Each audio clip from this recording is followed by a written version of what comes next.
Hello everyone. इस video में हम class 12 India people and economy chapter number 2 migration types and causes को cover करेंगे।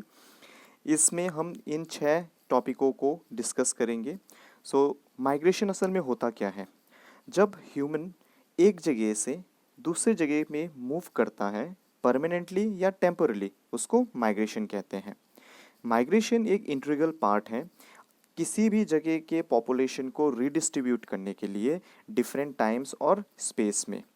अब मानते हैं ये प्लेस ए है और ये बी है। प्लेस ए से प्लेस बी में माइग्रेट आदमी होता है तो जो पॉपुलेशन है वो रीडिस्ट्रीब्यूट होता है, ए से बी में चले जाता है तो ए का पॉपुलेशन कम जाएगा, बी का पॉपुलेशन बढ़ जाएगा। And all this thing awkward over time and space. India ने भी हिस्ट्री टाइम से ही माइग्रेशन को विटनेस किया है, उन्होंने एनकाउंटर किया है। सेंट्रल एशिया से हो गया या वेस्ट एशिया से, इवन साउथ ईस्ट एशिया से इंडिया में माइग्रेट होते आ रहे हैं पॉपुलेशन। वो आके different different part of the country में सेटल हो गए और इसी से हमारा देश बना, कंट्री बना। सिर्फ इंडिया में ही आदमी माइग्रेट नहीं हुआ है, इंडिया से भी different different part of the world में बेटर अपॉर्चुनिटी के लिए माइग्रेट किए गए हैं। जैसे कि मिडिल ईस्ट में अच्छा इकोनॉमी के लिए, वेस्टर्न यूरोप में भी, अमेरिका में, ऑस्ट्रेलिया में हो गया, ठीक है ना, साउथ ईस्ट एशिया में डिफरेंट डिफरेंट जगह पे भी क्या किए हैं, माइग्रेट किए गए हैं। जो ये पॉपुलेशन माइग्रेट करता है, डिस्पर्स होता है या स्प्रेड होता है अपने होम टाउन से, अपने होम लैंड से, उसको कहते हैं हम डायस्पोरा। ठीक है ना।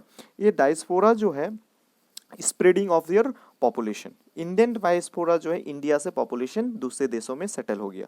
इसका 3 वेव है। जो पहला वेव है वो ब्रिटिश टाइम में हुआ था।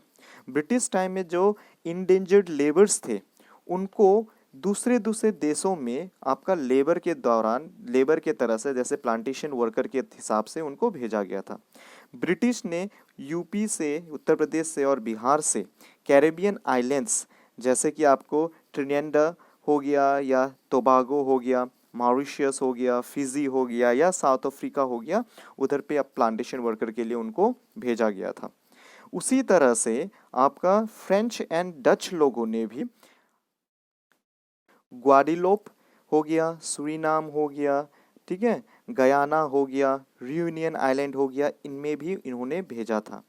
और पुर्तगीज लोगों ने कि गोवा और दामन एंड दीव से अफ्रीका के एंगोला और मोजाम्बिक में उनको भेजा गया था। ये जो लेबर थे, ये लेबर अब टाइम बाउंड के कॉन्ट्रैक्ट में थे, जिसको गिरमिट एक्ट भी कहते हैं, इंडियन इमिग्रेंट एक्ट, ठीक है ना, इमिग्रेशन एक्ट। ये जो लेबर गए थे उस समय जो फर्स्ट वेव में थे, इनका कंडीशन अच्छा नहीं था, उनको स्लेव के तरह ट्रीट किया जाता था, उनका कंडीशन बहुत ही खराब था, वो लोग मजबूर में गए थे। लेकिन जो सेकेंड वेव हुआ, वो सेकेंड वेव में इंडिया से खुद ह्यूमन दूसरे जगह पे माइग्रेट किए। किस लिए माइग्रेट किए? For the better economic opportunity. बहुत सारे लोग प्रोफेशनल आर्टिस्ट थे या प्रोफेशनल काम के लिए गए थे, ठीक है ना, ट्रेड के लिए गए थे या फैक्ट्री वर्कर के लिए गए थे। मैक्सिमम ये जो सेकेंड वेव हुआ था, वो सेकेंड वेव आपका असल में हुआ था साउथ ईस्ट एशिया में, जैसे कि थाईलैंड में हो गया, ठीक है, मलेशिया में हो गया, ब्रुनाई में हो गया, सिंगापुर हो गया, इंडोनेशिया हो गया। इन जगह पे इन्होंने अपना इकोनॉमिक अपॉर्चुनिटी के लिए गए थे। सेकेंड वेव के दौरान ही बहुत सारे ह्यूमन इंडियन पॉपुलेशन आपका वेस्ट एशिया में, जहाँ पर ऑयल बूम हुआ था, ठीक है, वहाँ पे semi skill and skill labour के तौर पे गए थे, जैसे कि Saudi Arabia, Iran, Kuwait, Iraq, ठीक है, यमन, ओमान, इस जगह पे गए थे। और वेस्टर्न कंट्रीज़ में वो लोग अच्छे एंटरप्रेन्योर हो गया या स्टोर कीपर हो गया, इनके वजह से गए थे। जो अब ये थर्ड वेव था वो सबसे रिसेंट वेव माना जाता है, जो 1960 के दौरान में आपका प्रोफेशनल जैसे doctor, engineers, software engineer, managers, ठीक है ना, management consultant, financial experts, media person, ये 1980s में दूसरे कंट्रियों में माइग्रेट किए गए और ये हाई प्रोफेशनल वर्कर्स थे।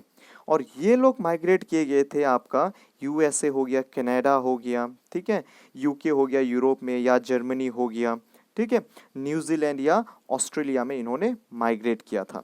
और ये सारे के सारे क्या थे? हाईली एजुकेटेड थे, प्रोफेशनल थे और इनको हाई अर्निंग, हाई इनकम मिल रहा था।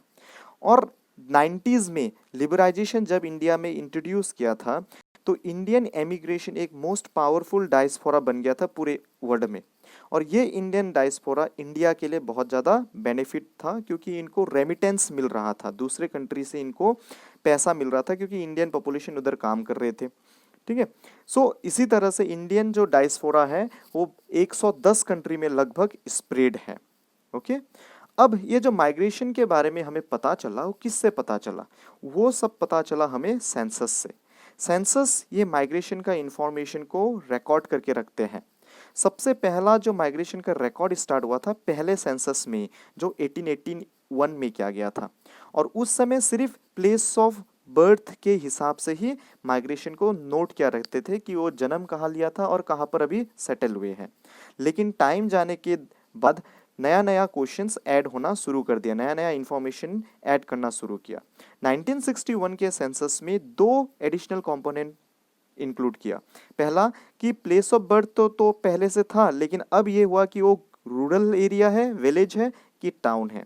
दूसरा है कि वो बॉर्न जो हुआ था कहीं जगह पे, उस जगह पे वो कितने साल या कितने अवधि तक उस जगह पे थे। 1971 में और एक कुछ जो एडिशनल इंफॉर्मेशन था उसको ऐड किया गया कि प्लेस ऑफ लास्ट रेसिडेंस आप कहाँ से अब माइग्रेशन हुए हैं, और दूसरा गया है कि गणना के जगह पर रहने की ड्यूरेशन जो अवधि थी वो भी शामिल किया गया था। ये सारा इंफॉर्मेशन मॉडिफाई करते गए, नया नया क्वेश्चन ऐड करता गया 1981 में भी और उसके बाद भी, ताकि माइग्रेशन के बारे में गवर्नमेंट के पास अच्छा खासा रिकॉर्ड रहे। ठीक है, नेक्स्ट जो है वो आपका स्ट्रीम ऑफ माइग्रेशन है। माइग्रेशन आपका 2 प्रकार का होता है, एक होता है आपका इंटरनल माइग्रेशन जो अपने देश के, अपने कंट्री के अंदर में ही होता है, और दूसरा होता है आपका इंटरनेशनल माइग्रेशन जिसमें 2 चीज़ होते हैं, एक अपने देश से दूसरे देश में चले जाना और दूसरा होता है कि दूसरे देश में अपने देश में आना। इंटरनल माइग्रेशन जो विद इन द कंट्री है उसको 4 स्ट्रीम में डिवाइड किया गया है। एक रूरल टू रूरल, गांव से गांव, रूरल टू अर्बन, गांव से टाउन के तरफ अर्बन एरिया में, urban to urban and urban to rural. 2011 के सेंसस के अनुसार 451 माइग्रेंट आए थे। ठीक है, उनमें से 141.9 मिलियन जो है प्लेस ऑफ रेसिडेंट में लास्ट 10 ईयर्स में चेंज किया था, और 141 में से 118.7 मिलियन इंट्रा स्टेट था, मतलब स्टेट के अंदर में ही माइग्रेट किया था, और इसमें सबसे ज़्यादा डोमिनेट फीमेल माइग्रेंट थे जो मैरिज से रिलेटेड थे। अब हम इस ग्राफ से पता करेंगे कि माइग्रेशन किस तरह का होता है। दोनों फिगर में दिया गया है, एक है आपका इंट्रा स्टेट, स्टेट के बीच में, और एक इंटर स्टेट, 2 स्टेट के बीच में। मान लेते हैं ये एक महाराष्ट्र है, महाराष्ट्र में ही जब रूरल या अर्बन एरिया से माइग्रेट करेगा उसको हम लोग इंट्रा स्टेट कहेंगे। अगर यूपी से महाराष्ट्र में आया या महाराष्ट्र से कर्नाटका में गया तो उसको हम लोग इंटर स्टेट कहेंगे। अगर इन दोनों फिगर को अगर ध्यान से देखेंगे, इंट्रा स्टेट हो या इंटर स्टेट हो, रूरल टू रूरल माइग्रेशन में फीमेल का माइग्रेशन सबसे ज़्यादा है, और इसका मेन कारण है आपका विवाह, मैरिज। ठीक है, जो शॉर्ट डिस्टेंस है उसमें ज़्यादा है। इवन इंटर स्टेट में, इंट्रा स्टेट में फीमेल में रूरल टू अर्बन माइग्रेशन भी उसमें भी ज़्यादा है। लेकिन उसके ऑपोजिट में अगर रूरल टू अर्बन माइग्रेशन देखें, रूरल टू अर्बन वो किसमें, इंटर स्टेट में देखें, तो उसमें मेल का माइग्रेशन ज़्यादा है, और उसका मेन रीज़न है इकोनॉमी, जॉब अपॉर्चुनिटी या हाई इनकम, हाई सैलरी। ठीक है, सो इंडिया में इमिग्रेशन भी एक्सपेंस है। जो पहले किया था वो तो हमने इंटरनल माइग्रेशन पढ़ा, जो अभी इंटरनेशनल माइग्रेशन है उसमें 2 है, एक है आपका इमिग्रेशन और एक है एमिग्रेशन। आई फॉर इन मतलब दूसरे देश में, अब हमारे देश में आना, ई फॉर एग्जिट मतलब हमारे देश से दूसरे देश में जाना। ठीक है, जो हमारे ये माइग्रेशन हुआ है, ये माइग्रेशन में मैक्सिमम माइग्रेशन हमारे नेबरिंग कंट्री से हुआ गया है। 2011 सेंसस के अनुसार 5 मिलियन पर्सन नेबरिंग कंट्री से हमारे इंडिया में आए थे। उनमें से 88.9% पॉपुलेशन जो है तीन नेबरिंग कंट्री से आए। एक है आपका बांग्लादेश जिसमें 27.5 मिलियन पॉपुलेशन था। दूसरा है आपका पाकिस्तान जिसमें 0.9 मिलियन पॉपुलेशन था। और तीसरा है आपका नेपाल इसमें 0.8 मिलियन पॉपुलेशन था। सिर्फ इंडिया में ही पॉपुलेशन नहीं आया, इंडिया से भी दूसरे जगह पे या दूसरे कंट्री में माइग्रेट किए गए हैं, इमिग्रेट किए हैं। और उसमें टोटल इंडियन डायस्पोरा पूरे वर्ल्ड में 20 मिलियंस है, वो भी 110 कंट्रियों में फैले हुए हैं। ओके, अब जो स्पेशल वेरिएशन ऑफ माइग्रेशन में देखेंगे, जो ये माइग्रेशन है हर जगह हर स्टेट में सेम नहीं है। कुछ स्टेटों में ज़्यादा माइग्रेशन हो रहा है, जैसे स्टेट लाइक महाराष्ट्र हो गया या नेशनल कैपिटल दिल्ली, हरियाणा, गुजरात, इन स्टेटों में सबसे ज़्यादा माइग्रेशन हो रहा है, इन माइग्रेशन हो रहा है। ठीक है, और वो कहाँ से हो रहा है? वो उत्तर प्रदेश और बिहार से, उत्तर प्रदेश और बिहार से महाराष्ट्र हो गया, गुजरात हो गया, हरियाणा हो गया, इधर पे माइग्रेशन हो रहा है। महाराष्ट्र इन सभी में से टॉप रैंक में आता है। सबसे ज़्यादा माइग्रेशन रिसीव करने वाला स्टेट कौन है? महाराष्ट्र है।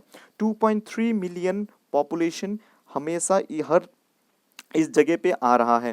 दैट इज फ्रॉम, उसके बाद हो रहा है आपका दिल्ली, गुजरात और हरियाणा। उत्तर प्रदेश से सबसे ज़्यादा माइग्रेशन निकल रहे हैं, मतलब आउट माइग्रेशन। तो क्वेश्चन में अगर पूछा जाए तो कौन सा स्टेट सबसे ज़्यादा रिसीव कर रहा है? महाराष्ट्र। और कौन से स्टेट से सबसे ज़्यादा निकल रहे हैं, आउट माइग्रेशन हो रहा है, वो है उत्तर प्रदेश। ठीक है, और उसके बाद आता है आपका बिहार में। और among all agglomeration, urban agglomeration में ग्रेटर मुंबई जो है वो सबसे ज़्यादा माइग्रेशन रिसीव कर रहा है। वो सिर्फ इंटर स्टेट नहीं, इंट्रा स्टेट भी एक लार्ज शेयर इसमें इंक्लूड करता है माइग्रेशन के लिए, because of economic factor. Clear? जो माइग्रेशन का कॉजेस है, माइग्रेशन का आपका दो कारण हो सकता है। कोई भी आदमी अपने जन्म स्थान को छोड़ के नहीं जाएगा, वो इमोशनली अटैच्ड होते हैं। ठीक है, उसका उस जगह को छोड़ के जाने का कुछ ना कुछ रीजन होता है, वैलिड रीजन होता है। और इन दोनों रीजन, ये जो रीजन है उनको हम लोग दो भाग में डिवाइड किया है। एक को कहते हैं पुश फैक्टर, दूसरा होता है पुल फैक्टर। पुश फैक्टर का मतलब है आपको उस जगह से धक्के मार के बाहर निकाल रहे हैं, क्योंकि उस जगह पे आपको असुविधा है। ठीक है, आप उस जगह पे रह नहीं पा रहे, आप रह रहे हो तो आप खुश नहीं है, बहुत सारा प्रॉब्लम फेस कर रहे हैं। उनमें से क्या क्या कारण हो सकता है? सो पहला है आपका पॉवर्टी है। दूसरा है उस जगह पे बहुत ज़्यादा पॉपुलेशन है, जो लिमिटेड लैंड है उसमें ज़्यादा प्रेशर पड़ रहा है। इंफ्रास्ट्रक्चर जैसे कि health facility, education facility, better road, transportation ये नहीं है। मे बी वो नदी के किनारे हैं, या तो कुछ नेचुरल डिजास्टर प्रोन एरिया है, जैसे जहाँ पर फ्लड, ड्राउट, साइक्लोन, अर्थक्वेक या सुनामी हो रहा है। ठीक है, या तो कुछ लोकल कॉन्फ्लिक्ट या वार या पॉलिटिकल टर्मोइल, इस वजह से उस जगह पे रहना मुश्किल है। इनको कहते हैं पुश फैक्टर। और इनका जो ऑपोजिट होगा उसको कहते हैं पुल फैक्टर। पुल फैक्टर में ये सब की सुविधा बहुत अच्छा है और पॉपुलेशन को अट्रैक्ट करता है इस जगह पे माइग्रेट करने के लिए। उसके अंदर होता है बेटर जॉब अपॉर्चुनिटीज़ हो गया, availability of regular works and relatively high wages, better opportunities for education हो गया, बेटर हेल्थ फैसिलिटीज़ या सोर्स ऑफ एंटरटेनमेंट्स। सो ये सब फैक्टर्स जो होता है उनको दो भाग में डिवाइड किया है। फाइन। अब जो लास्ट है इस वीडियो का वो कि मेल और फीमेल माइग्रेशन का रीज़न क्या है, किस लिए माइग्रेट कर रहे हैं। जो लेफ्ट साइड में दिया है वो है आपका मेल, और जो राइट साइड में दिया है वो आपका है फीमेल। ये पाई चार्ट में दिया गया है, बोर्ड एग्जाम में भी कभी कभी इसको देके क्वेश्चन पूछते हैं। अगर मेल के दौरान देखें तो 34% सबसे ज़्यादा है वो अदर रीज़न है, वो मे बी किसी दूसरे रीज़न के वजह से वो मूव किए हैं। लेकिन उसके बाद जो सबसे ज़्यादा इंपॉर्टेंट फैक्टर्स बनता है 24%, वो है आपका वर्क, काम के दौरान, काम के लिए, अच्छे पैसे के लिए वो उस जगह से मूव किया गया है। ठीक है, जो दूसरा है वो बिजनेस, अल्टीमेटली ये भी काम के पार्ट ही आ रहा है, बिजनेस के वजह से इनकम करने के लिए। ठीक है, वर्क एम्प्लॉयमेंट के लिए, इसमें मेल का सबसे ज़्यादा भागीदारी है। लेकिन फीमेल को अगर हम देखेंगे तो 66% जो कारण है वो है आपका मैरिज, विवाह के लिए, चाहे वो इंटर माइग्रेशन हो या इंट्रा माइग्रेशन हो। सबसे ज़्यादा कंट्रीब्यूशन फीमेल का मेन होता है माइग्रेशन के वजह से। उसके बाद ही किसी किसी जगह पे जो है वो है अदर्स, दैट इज 14% आता है। ठीक है, सो यही दो क्वेश्चन जनरली पूछा जाता है, मेल और फीमेल के माइग्रेशन का क्या पार्ट है। सेकेंड पार्ट में हम लोग कॉन्सिक्वेंसेस ऑफ माइग्रेशन के बारे में पढ़ेंगे। बस इतना ही था। अगर कुछ डाउट है या कुछ भी करेक्शन है मुझे मेल या कमेंट सेक्शन में बोल सकते हैं। Thank you.